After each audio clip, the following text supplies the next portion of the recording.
Base master இருக்காமே ஆராய்ச்சி பார்க்க அப்புறம்னா எடப்பாடி பழனிசாமி கட்டுப்பாட்டில் பார்த்தீங்கன்னா கட்சி இல்லைன்றதுக்கு இது ஒரு சில சான்றுகள் இருக்குது. எடப்பாடி பழனிசாமி பொதுச்செயலாளருமே தனது கட்டுப்பாட்டில் பார்த்தீங்கன்னா வச்சுக்கிறது திணறிட்டு இருக்காது. முக்கியமான காரணம் பார்த்தீங்கன்னா சீனியர் முன்னாள் அமைச்சர்கள் எடப்பாடி பழனிசாமி சமகாலத்தில் வந்த முன்னாள் அமைச்சர்னால தான் எடப்பாடி பழனிசாமிக்கு சிக்கல். அதனால தான் 2 சட்டமன்ற தொகுதிக்கு ஒரு மாவட்ட செயலாளர்னு சொல்லிட்டு பார்த்தீங்கன்னா இந்த முறையை கொண்டு வந்தால் சீனியர்களுக்கு இட்ட பவரை பற்றி என்ன குறைக்கலாம், அதிகாரத்தை குறைக்கலான்ற ஒரு எண்ணத்தில் இருந்தார். பட் அதில் சீனியர் முன்னாள் அமைச்சர் ஏகப்பட்ட எதிர்ப்பு தெரிவிச்சுட்டு வர்றாங்க. ஸோ இப்போ என்னென்னா எடப்பாடி பழனிசாமிக்கு மிகப்பெரிய நெருக்கடி வந்து முன்னாள் அமைச்சரும் கொடுத்துட்ருக்காங்க. ஆனால் எடப்பாடி பழனிசாமி வெளிப்படையாக கொடுக்குறாரு. இப்போ ஒரு உதாரணத்துக்கு சொல்கிறேன். ஆலோசனை கூட்டத்தில் பார்த்தீங்கன்னா செங்கோட்டையனை வந்து பயங்கரமாக வந்து அங்கே இருக்க நிர்வாகி கேள்வி கேட்குறாரு. அப்போ எடப்பாடி பழனிசாமி சும்மாவே இருக்கார். செங்கோட்டையன் பார்த்திங்கன்னா சீனியர் முன்னாள் அமைச்சர். அவர் கேள்வி கேட்க கேட்க பார்த்திங்கன்னா எடப்பாடி பழனிசாமி தடுத்துருக்கணும். எல்லா முன்னாள் அமைச்சர்கள் எடப்பாடியை எதிர்க்காத முன்னாள் அமைச்சர்களுக்கெல்லாம் பார்த்திங்கன்னா எடப்பாடி பழனிசாமி சப்போர்ட் பண்ணார், வக்காலத்து வாங்கினார். ஆனால் செங்கோட்டையனுக்கு அந்தளவுக்கு சப்போர்ட் பண்ணவே இல்லை. கேட்கட்டும், கேள்வி கேட்கட்டும்ன்ற மாதிரி பார்த்திங்கன்னா ஃப்ரீயாக விட்டார். ஸோ எதுனால் நடந்துச்சு பார்க்கணும். 6 முன்னாள் அமைச்சர் ஓபிஎஸ் சசிகலா இணைக்கணும்னு சொல்லிட்டு பார்த்திங்கன்னா ஒரு அழுத்தம் கொடுத்தாங்கல்ல, அதோட தாக்கம் தான் சொல்கிறாங்க. அது எஸ்பி வேலுமணியும் பார்த்திங்கன்னா உணர்ந்ததாக சொல்கிறாங்க. எஸ்பி வேலுமணிக்கும் பார்த்திங்கன்னா ஒரு மிகப்பெரிய ஒரு லெவலில் வந்து நிர்வாக முன்னிலையில் ஒரு டம்மி ஆக்கின மாதிரி தான் ஒரு சூழ்நிலை உருவாச்சு அப்படின்ற மாதிரி ஒரு விஷயம் வெளியே இருக்குது. ஸோ இது எடப்பாடி பழனிசாமி பண்ணது. முன்னாள் அமைச்சர்கள் என்ன பண்ணான்னு சொல்லிட்டு பார்த்திங்கன்னா யோசிச்சு பார்க்கணும். முன்னாள் அமைச்சர்கள் பண்ணது பார்த்திங்கன்னா பெரிய லெவலில் வெளியே வரவே இல்லை. ஸோ அதை தான் இப்போ நம்ம சொல்ல போகிறோம். நியூஸ் ஜே பார்த்திங்கன்னா அந்த ப்ரோட்டோக்கால் அடிப்படையில் நியூஸ் ஜேலனா இப்போ நம்ம தெரியும் ஒரு கட்சிக்கு ஒரு சேனலு ஜேடிவி இருந்துச்சு. அது பார்த்திங்கன்னா விவேக் ஜெயராம்கிட்ட இருக்குது. அவர் வந்து சசிகலாவோட அதனுடைய மனநிலை இருக்கார். ஸோ நம்மளுக்கு ஒரு சேனல் ஆரம்பிக்கணும்னு சொல்கிறக்காண்டி அதிமுக ஆட்சி காலத்தில் ஆரம்பிக்கப்பட்டது தான் இந்த நியூஸ் ஜே. ஸோ இந்த ப்ரோட்டோக்கால் படி என்ன பார்த்திங்கன்னா பொதுச்செயலாளர் எடப்பாடி பழனிசாமியை நியூஸை தான் முன்னிலையாக போடணும். அவர் தான் லைவே காமிக்கணும். அவர் தான் முக்கியமான இன்ஃபர்மேஷன் கொடுத்துட்ருப்பாரு. அதை லைவ் காமிக்கணும்னு சொல்லிட்டு தான் ரூல்ஸே. ஸோ அப்படி இருக்கிற சூழ்நிலையில் எடப்பாடி பழனிசாமியோட நியூஸ் வந்து சமீப காலமாக பார்த்திங்கன்னா எந்த இடத்துலையும் லைவ் வரல. அப்படியே பார்த்திங்கன்னா எடப்பாடி பழனிசாமி லைவில் பேச வந்தாலுமே 1/2 மணி நேரம் 1 மணி நேரம் கழித்து போடுறாங்க நியூஸ் ஜேல. இதுக்கு முக்கியமான காரணம் 2 பேர்கள் அடிப்படுது. ஒன்று மணி பிரதர்ஸ் பேர் அடிப்படுது, இன்னொன்று சிவி சண்முகம் பேர் அடிப்படுது. அவங்க கோயில் குளம் சுற்றுவாங்க, அதை போடுவாங்க. அப்போ இது எப்படி நடக்குன்னு சொல்லி பார்த்தா சிவி சண்முகம் மணி பிரதர்ஸோட ஆதிக்கம் பார்த்தீங்கன்னா டிவி சேனலில் காமிச்சிருக்காங்க. எடப்பாடி பழனிசாமி டம்மி ஆக்கி விட்டாங்க. இப்போ ரீசெண்டாக பார்த்தீங்கன்னா ஒரு தென் மாவட்டங்களில் எடப்பாடி பழனிசாமி ஒரு பயணம் பண்ணியிருக்காரு. அது மிக முக்கியமான ஒரு பேட்டி கொடுத்துருக்காரு. அது மட்டும் கிடையாது, மதுரையில் வரும்போது கூட ஒரு பேட்டி கொடுத்துருக்காரு. அந்த பேட்டிகள்லாம் பார்த்திங்கன்னா பெரிய லெவல் லைவ் வந்து எடுக்கவே இல்லை. லைவ் எடுக்காமல் பார்த்திங்கன்னா 1/2 மணி நேரம் 1 மணி நேரம் எல்லா டிவி சேனல்லையும் பார்த்திங்கன்னா டெலிகாஸ்ட் ஆயிடுச்சு. அதுக்கப்புறம் போடுறாங்க.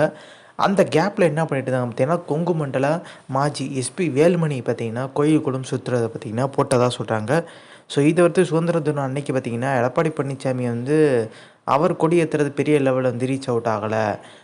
முதலமைச்சர் ஸ்டாலின் வந்து பார்த்திங்கன்னா கொடி ஏற்றுறது போட்டாங்க. அது ஒன்றும் தப்பு கிடையாது, கொடி ஏற்றுனது போட்டது. பட்டு அந்தந்த டிவி சேனலுக்காரங்க அந்தந்த கட்சி தலைவரை தான் போடுவாங்க. பட் இதே அம்மா இருந்த காலகட்டத்தில் நடந்துருச்சுன்னா மிகப்பெரிய லெவலில் பார்த்திங்கன்னா ஒரு நெருக்கடியை வந்து எஸ்பி வேலுமணியோ இல்லை சிவி சண்முகம் சந்திக்க வாய்ப்பு இருக்குது. எடப்பாடி பழனிசாமிக்கு இந்த வகையில் நெருக்கடி கொடுத்துருக்கிறது தெளிவாக தெரியுது. இதை வைத்து பார்த்திங்கன்னா எடப்பாடி பழனிசாமி வீட்டிலேருந்து பார்த்திங்கன்னா லைவ் காமிக்கிறதுக்காண்டி இந்த மோடம் ஒரு சில கருவிகள்லாம் யூஸ் பண்ணுவாங்கல்ல, அந்த மோடத்தையும் தூக்கிட்டு போயிட்டதாக சொல்கிறாங்க. பெரிய லெவலில் பார்த்திங்கன்னா லைவ் எடப்பாடி பழனிசாமிக்கு காமிக்கக்கூடாதுன்ற முடிவில் இவங்க இருக்காங்களான்ற ஒரு சந்தேகம் வர ஆரம்பிச்சிச்சு. எடப்பாடி பழனிசாமி பார்த்திங்கன்னா ரீசெண்டாக வந்து ஏதாச்சும் ஒரு அறிவிப்போ எல்லாருமே எந்த சேனலில் பார்ப்பாங்க. இப்போ கலைஞர் ஸ்டாலின்னா கலைஞர் டிவி பார்ப்பாங்க. அப்போ எடப்பாடி பழனிசாமின்னா நியூஸ் ஜே தான் பார்க்கணும். ஸோ இது வந்து சமீப காலமாக எல்லாருமே நோட் பண்ண ஆரம்பிச்சிட்டாங்க. இது புகைச்சலில் போயிட்டுருக்கு போல், அதனால தான் இப்படி நடந்துட்டுருக்குன்ற மாதிரி. ஸோ இந்த புகைச்சலுக்கு பின்னாடி யார் இருக்கான்ற ஒரு கேள்வி இருக்குல்ல, அது வந்து பார்த்திங்கன்னா ஓபிஎஸ் சசிகலா இணைக்கின்ற மாதிரி பார்த்திங்கன்னா ஒரு நெருக்கடி வந்து இதன் மூலமாக வந்து மணி பிரதர்ஸும் சிவி சண்முகம் கொடுக்குறதா சொல்கிறாங்க. ஸோ இதனால் இவங்க திடீர்னு பார்த்திங்கன்னா சசிகலா ஓபிஎஸ் சப்போர்ட் பண்ணுறாங்க. பார்த்திங்கன்னா இப்போ வட மாவட்டங்களில் பார்த்திங்கன்னா நம்மளுக்கு தெரியும் ஒரு குறிப்பிட்ட சமூகம் ஆதிக்கம் நிறையா இருக்குது, அதிகமாக அடர்த்தியாக இருக்காங்க. தென் மாவட்டங்களில் ஒரு குறிப்பிட்ட சமூகம் ஆதிக்கம் அடர்த்தியாக பார்த்திங்கன்னா மக்கள் இருப்பாங்க. இப்படி எல்லா பக்கம் கொங்கு மண்டலத்துலேயும் இருக்குது. வட மாவட்டங்கள்ல என்னதான் சிவி சண்முகம் ஜெயிச்சாலுமே, சசிகலா ஆதரவு மாநிலம் நெறைய பேர் இருக்காங்க. சசிகலாவோட தயவு தேவைப்படுதுன்ற மாரி 2021 தேர்தலுக்கு அப்புறம் பார்த்தீங்கன்னா, உணர ஆரம்பிச்சிருக்காரு சிவி சண்முகம். அது பார்த்தீங்கன்னா, சிவி சண்முகம் சொல்லியிருக்காரு. சசிகலா இணைக்கணும். அவங்களுக்கு ஆதரவு வட்டம் இருக்கத நானே உணர்ந்திருக்கேன்ற மாரி பார்த்தீங்கன்னா, சொல்லியிருக்கதா சொல்றாங்க. ஸோ, அவர் ஜெயிக்கிறதுக்காண்டி தான் இந்த ஒன்றிணைந்த அதிமுக உருவாக்குனா தான் ஜெயிக்க முடியுன்ற உணர ஆரம்பிச்சிட்டாரு. அதனால தான் பார்த்தீங்கன்னா, இந்த ஒரு பேச்ச எடுத்திருக்காரு. இது தான் சிவி சண்முகம் குறித்து பார்த்தீங்கன்னா, ஓபிஎஸ் சொல்லியிருந்தாரு. சிவி சண்முகம் கோவக்காரரு. ஆனா பார்த்தீங்கன்னா, ஒன்றிணையும்னு சொன்னா பேசுவாரு அப்படின்ற மாரி மிகப்பெரிய லெவல்ல பேசியிருந்தாரு. ஏன்னா, ஓபிஎஸ்க்கும் சிவி சண்முகத்துக்குமே ஒரு முரண்பாடு இருந்துச்சு. இந்த கட்சி விட்டு நீக்கும்போது. அப்ப இப்ப இருக்க ஒரு சூழ்நிலையில, இப்ப அடுத்த கட்டமா பார்த்தீங்கன்னா, ஓபிஎஸ் இணைச்சே ஆகணுன்றதுல பார்த்தீங்கன்னா, ஒரு முடிவோட பார்த்தீங்கன்னா இருக்காங்க. எல்லாருமே சீனியர் மாஜிக்கள்.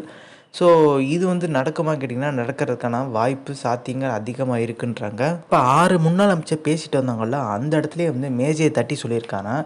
எடப்பாடி பழனிசாமி பார்த்தீங்கன்னா, இணைக்க மாட்டேன்னு சொன்னோனே, இன்னொரு ஒரு பொதுக்குழு கூட்டுறதுக்கு எங்களுக்கு ரொம்ப நாள் ஆகாதுன்ற மாரி பார்த்தீங்கன்னா, ஒரு எச்சரிக்கை வகையில ஒரு விஷயத்தையும் பார்த்தீங்கன்னா, சிவி சண்முகம் சொல்லிட்டு இருந்ததா சொல்றாங்க. ஸோ அந்த இணைப்பு பார்த்தீங்கன்னா, டிசம்பருக்குள்ள நடந்து முடிஞ்சுன்ற மாரி தான் சொல்றாங்க. அதனால தான் செயற்குழுவையும் பெரிய லெவல்ல பார்த்தீங்கன்னா, ஒரு முக்கியமான தீர்மானங்கள் எதுவுமே போடல. எடப்பாடி பழனிசாமி ரிஸ்க் எடுக்க விரும்பல. அவர் தலைமையில பார்த்தீங்கன்னா, செயற்குழு அமைதியா நடக்கணும்னு சொல்றதுக்காண்டி அமைதியாவே ஓரளவுக்கு நடத்தி முடிச்சுட்டாரு.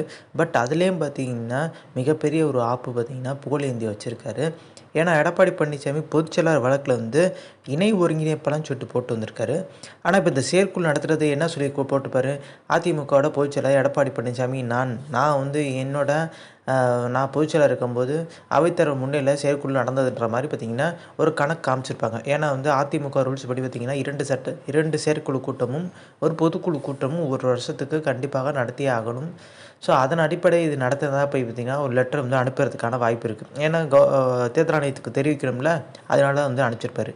அகைன்ஸ்டா பார்த்தீங்கன்னா, புகழேந்தி என்ன சொல்லியிருக்காரு, இது ஏத்துக்காதீங்க. ஏற்கனவே அவர் பொதுச்செயலாளர் வழக்குல இணை ஒருங்கிணைப்பாளர்னு போட்டிருக்காரு. அவரே இணை ஒருங்கிணைப்பாளர் ஒத்துக்கிட்டாரு. அதனால அந்த பொதுச்செயலாளர் தலைமையில் நடந்த செயற்குழுவை ஏத்துக்காதீங்கன்ற மாரி பார்த்தீங்கன்னா, ஒரு விஷயத்த கையில எடுத்திருக்காரு. இது ஓரளவுக்கு பார்த்தீங்கன்னா, எடப்பாடி பழனிசாமிய ஒரு பீதிக்கு பார்த்தீங்கன்னா கொண்டு போயிடுச்சுன்னு சொல்றாங்க. எடப்பாடி பழனிசாமிக்கு எவ்வளோ பேருக்கு பார்த்தீங்கன்னா, ஸ்வீட் பாக்ஸ் குடுத்து தன் கட்டுப்பாட்டில வச்சிருக்காரு அப்படின்ற மாரி ஓபிஎஸ் தரப்பு தொடர்ந்து சொல்லியிருந்தாங்க. இப்ப ரீசென்ட்டா பார்த்தீங்கன்னா, நாஞ்சில் சம்பத் கூட சொல்லியிருந்தாரு. ஒரு நபருக்கு பார்த்தீங்கன்னா, எம்எல்ஏக்கள், மாஜிக்கள் அவங்க தகுதிக்கு ஏத்தாப்படி, அவங்க பவருக்கு ஏத்தாப்படி பார்த்தீங்கன்னா, பெட்டியா குடுத்துட்டு இருக்கிறத சொன்னாங்க. இப்ப எஸ்பி வேலுமணி எடுத்தா 5,00,000, முனுசாமி எடுத்தா 3,00,000 அப்படி எல்லாருக்குமே பார்த்தீங்கன்னா, ஒரு அமௌண்ட் இருக்கு. அந்த அமௌண்ட்னால தான் பார்த்தீங்கன்னா, அவருக்கு மிகப்பெரிய லெவல்ல சப்போர்ட் பண்ணிட்டு வர்றாங்க. ஸோ, அந்த அமௌண்ட் குடுக்குற நிப்பாட்டிட்டாங்கன்னா, சப்போர்ட் நின்றும்ன்ற மாரி தான் பார்த்தீங்கன்னா, ஒரு விஷயம். அந்த மாரி தான் சொல்லியிருந்தாரு. பட் இப்போ ஓபிஎஸ், சசிகலா இணைக்கணும்னு சொல்லிட்டு அவங்களே போர்க்கொடி தூக்குறது எப்படி பார்த்தீங்கன்னா நடக்குதுன்னு பார்த்தீங்கன்னா, என்னதான் எடப்பாடி பழனிசாமி பணம் அதெல்லாம் குடுத்து உட்கார வச்சாலும், நிர்வாகிகள், தொண்டர்கள் பார்த்தீங்கன்னா ஏத்துக்க மனநிலை இல்ல. ஏன்னா மேல்மட்டம் இருக்க நிர்வாகிகள் வாங்கிக்கலாம். ஆனா கீழ்மட்டத்தில இருக்க நிர்வாகிகள் பார்த்தீங்கன்னா, என்ன சொல்லுவாங்க, அவங்கள இணைச்சா தான் பார்த்தீங்கன்னா முடியும். ஏன்னா எம்பி எலெக்ஷன்ல பார்த்தீங்கன்னா எப்படி தோல்வி, அத மென்ஷன் பண்ணி குறிப்பிட்டு காமிக்கிறதுக்கு அதிகப்படியான வாய்ப்பு இருக்கனால தான் அவங்களே மனசு மாறுறாங்க. அதனால தான் அது உட்கட்சி புகைச்சலாவே போயிட்டுருக்கு. இன்னும் அத பார்த்தீங்கன்னா வெடிச்சு வெளிய வரல. இது கூடிய சீக்கிரத்தில பார்த்தீங்கன்னா வெடிச்சு வெளிய வரும்ன்றாங்க. அதிமுக உட்கட்சி மோதல்.